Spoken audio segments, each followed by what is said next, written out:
友，大家好，欢迎收看《Go Go 讲好吧》。今天呢，明珠要教大家做这道料理，东叉饭哦，很下饭。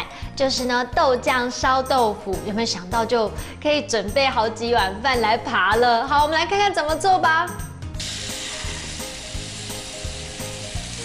现在啊，我要等这个豆腐呢煎到有点擦擦。 金黄色的时候就 OK 了。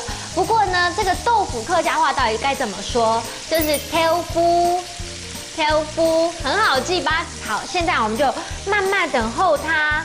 不过要小心哦，豆腐不要夹破喽。好，我们现在呢 tofu 已经把它煎好了。今天我们的豆酱呢是用黄豆酱，黄豆呢也是我们今天要学客家话，就是黄豆味。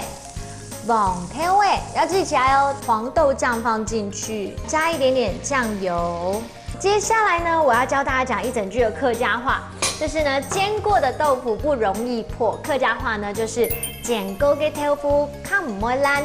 好在我们刚才把它煎过，没有烂掉。待会呢，吃起来有点焦香的，会很好吃哦。这个豆酱豆腐啊，真的很下饭，所以今天呢，我要跟试吃员一起来品尝。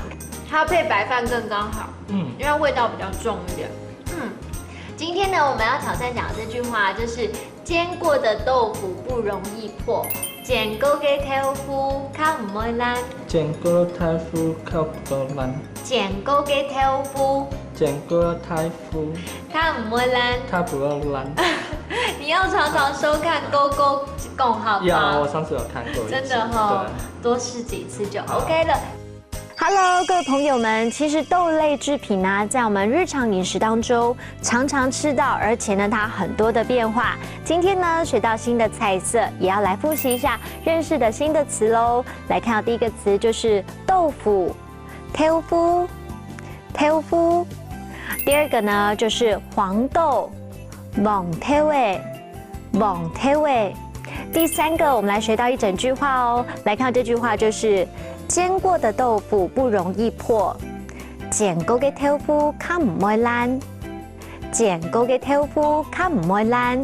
其实豆 “teo” 这个发音呢，应该是比较难一点，有一点挑战性，多发几次，练习几遍就会记得喽。好，我们下次见了，拜拜。